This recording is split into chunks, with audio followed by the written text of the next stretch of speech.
Diduga kelebihan muatan kapal motor kayu tenggelam di perairan Desa Payo, Kabupaten Halmahera Barat, Maluku Utara. Seluruh penumpang berhasil diselamatkan, sementara barang berharga lainnya tenggelam.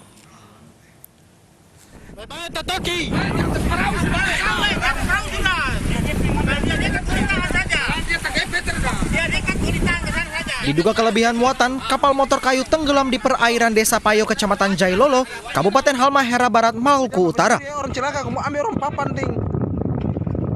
Beruntung dalam kecelakaan ini tidak menimbulkan korban jiwa setelah salah satu penumpang kapal menghubungi petugas Syah Bandar Pelabuhan Jailolo dan langsung mengevakuasi penumpang kapal.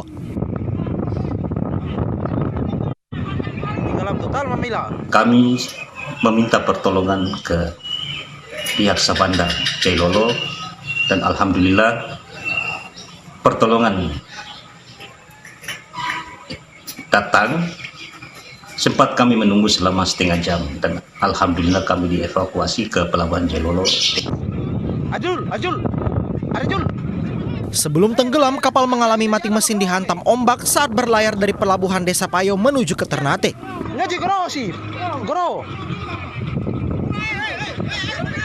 Mereka dihadapkan dengan badai ombak sehingga air masuk ke dalam lambung kapal, mesin tetap berjalan. Sementara alkun mengalami gangguan sehingga daya dorong air keluar itu tidak mampu sehingga air semakin banyak masuk. Sejumlah barang seperti 3 unit sepeda motor, 9 kubik kayu balok dan hasil bumi tidak dapat diselamatkan. Selanjutnya 26 penumpang kemudian langsung dievakuasi ke Pelabuhan Jailolo untuk didata. Setelah dilakukan pendataan dan pemeriksaan kesehatan, seluruh penumpang kemudian langsung dipulangkan ke rumahnya masing-masing ke Desa Payo, Kecamatan Jailolo. Dari Jailolo, Maluku Utara, tim liputan iNews melaporkan. 5 remaja hanyut saat bermain di Sungai Cisadane, Bogor. 3 orang berhasil diselamatkan, sedangkan 2 lainnya hingga kini masih belum ditemukan. Diduga para remaja ini terpeleset dan jatuh ke sungai serta terbawa arus. Petugas gabungan dan BPD serta warga menghentikan sementara pencarian 2 remaja wanita yang hilang di Sungai Cisadane, Bogor. Keduanya hilang setelah terjatuh ke sungai siang tadi. Bersama 3 remaja lainnya, kedua korban bermain di tepi Sungai Cisadane. Diduga kelima remaja warga Desa Taman Sari, Kecamatan Rumpin, Bogor ini tidak bisa berenang tersebut, terpeleset dan jatuh ke sungai. 3 remaja pria berhasil diselamatkan warga sesaat setelah terjatuh ke sungai. Sementara upaya pencarian kedua remaja yang masih hilang akan dilanjutkan besok pagi.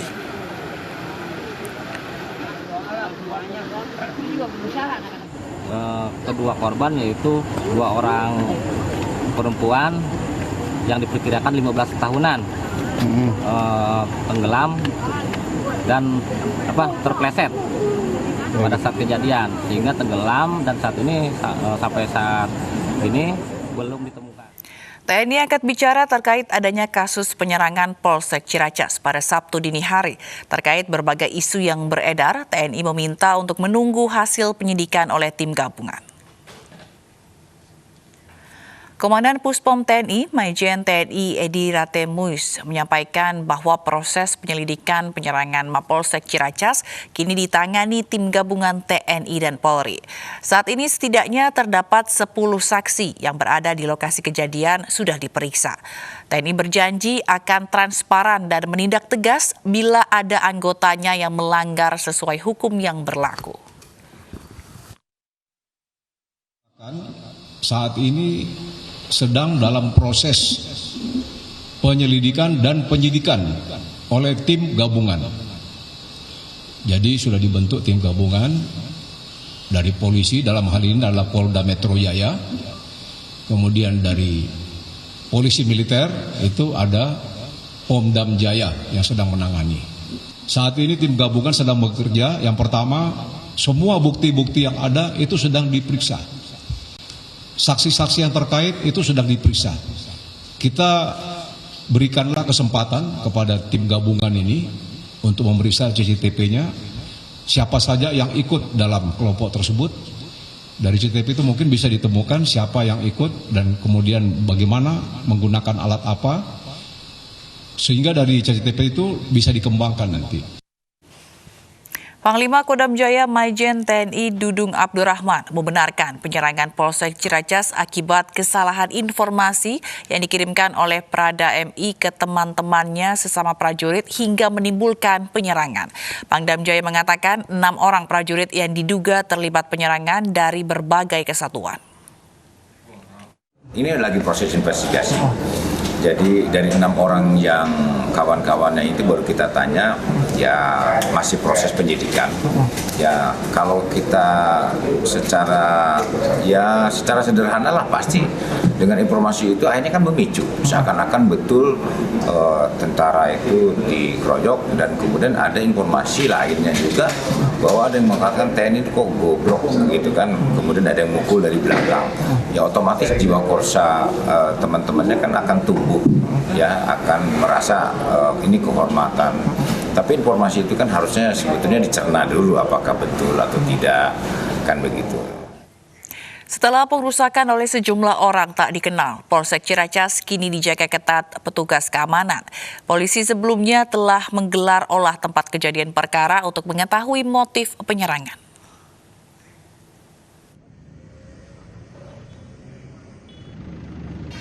Pasca pengerusakan Polsek Ciracas, Jakarta Timur oleh sejumlah orang tak dikenal, aktivitas terkini di lokasi kembali normal, termasuk di sentra pelayanan. Fasilitas dan kendaraan yang rusak sudah dirapikan. Untuk mengantisipasi adanya serangan susulan, Batalion Infanteri Mekanis 201 Jaya Yuda turut disiagakan di Polsek Ciracas. Sebelumnya, polisi telah menggelar olah tempat kejadian perkara penyerangan di Polsek ini. Olah tempat kejadian perkara melibatkan tim gabungan dari Puslap 4 Inafis, penyidik Polda Metro Jaya, serta Polres Metro Jakarta Timur. 4 kendaraan, 2 diantaranya kendaraan operasional polisi dirusak dan dibakar para pelaku. Kaca kantor Polsek Ciracas pecah terkena lemparan batu, sementara pagar kantor tak luput dirusak massa. Penyerangan mengakibatkan 2 anggota kepolisian yang sedang berpatroli terluka karena dianiaya para pelaku. Sekarang ini tim lagi melakukan olah TKP karena memang ada 2 korban yang pada saat melintas patroli itu di jalan ketemu sama kelompok mereka ini dilakukan penganiayaan kepada anggota tersebut. 2 ini sekarang masih kita lakukan pemeriksaan di Rumah Sakit Kramat Jati. Ya. Kedua korban dirawat di Rumah Sakit Polri Kramat Jati, Jakarta Timur. Tim Liputan iNews melaporkan. Polisi juga masih menyelidiki penyebab kecelakaan yang korbannya anggota TNI di Jalan Arundina Cibubur, Jakarta Kamis kemarin. Polisi periksa sejumlah saksi serta kamera pemantau yang berada di dekat lokasi kecelakaan.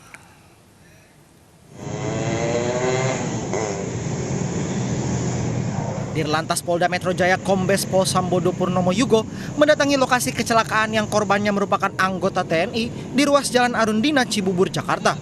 Terkait hal ini, Dirlantas Polda Metro Jaya menyebut masih menyelidiki penyebab kecelakaan ini. Tapi kalau terkait informasi yang anggota TNI yang jatuh mengalami kecelakaan di Arundina ini, Pak, bagaimana, Pak? Ini lagi kita lihat. Masih lihat, Pak. Oke, informasinya kecelakaan tunggal atau seperti apa, Pak? Kapolres Metro Jakarta Timur Kombes Pol Ari Ardian Rishadi juga mendatangi lokasi kejadian. Di lokasi, aparat kepolisian memeriksa sejumlah saksi, salah satunya Posisi Ibu di mana? Dulu yang kata Pak baru posisi di mana Ibu? Di sini. Melihat di situ. Kan saya arahnya ke depan jadi ya. Iya, sebelah sini. Lihat itu. Selain memeriksa saksi, polisi juga memeriksa kamera pemantau untuk mengetahui secara detail terkait kronologi kecelakaan. Dari Jakarta, Tim Liputan iNews melaporkan. Para penyerang tertangkap kamera CCTV saat menyerang Mapolsek Ciracas. Mereka merangsek dan merusak kendaraan di halaman Polsek Ciracas.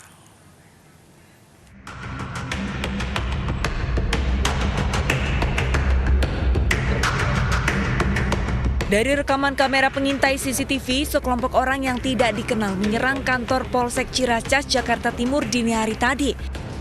Mereka melempari kantor dan merusak serta membakar kendaraan yang terparkir. Akibat penyerangan, 2 unit mobil terbakar, 4 mobil lainnya termasuk bus milik kepolisian dirusak. Sejumlah jendela kaca pecah akibat lemparan benda keras hingga pagar polsek pun ikut dirobohkan. Hingga kini polisi masih menyelidiki pelaku serta motif penyerangan. Dari Jakarta, Rio Manik, iNews melaporkan. Seorang anggota BRIMOB dan keluarganya di Sika, Nusa Tenggara Timur dianiaya sekelompok orang tak dikenal.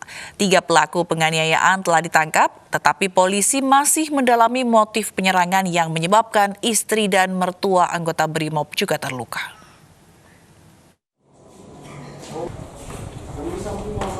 Polisi menangkap 3 pelaku utama penganiayaan terhadap seorang anggota BRIMOB Maumere di Kabupaten Sika, Nusa Tenggara Timur.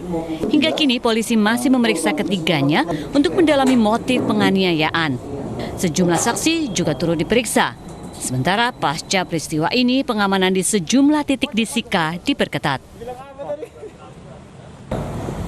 Dari kasus tersebut kita sudah amankan 3 orang yang diduga pelaku dan saat ini sedang menjalani pemeriksaan dan kita akan melakukan pemeriksaan saksi-saksi yang lain. Ya, dia bersama keluarganya, ada istrinya, ada beberapa tetangganya yang ikut ke lokasi mau ke tempat saudaranya.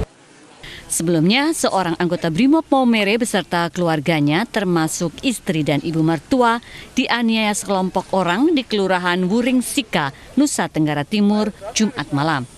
Peristiwa bermula saat korban sedang memarkirkan kendaraan di tepi jalan, kemudian didatangi sejumlah orang tak dikenal dan dianiaya hingga terluka.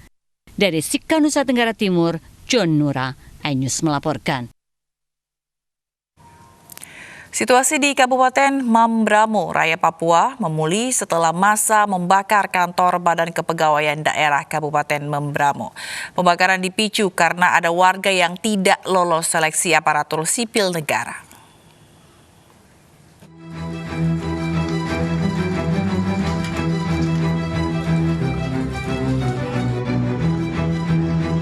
Warga di Kabupaten Mambramo Raya membakar kantor Badan Kepegawaian Daerah Kabupaten Mambramo Raya Jumat siang.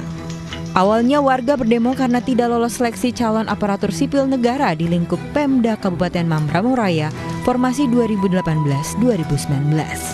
Namun demonstrasi berujung menjadi pembakaran. Akibat aksi ini, bangunan BKD Kabupaten Mambramo Raya ludes tak tersisa. Namun kini polisi memastikan kondisinya telah terkendali.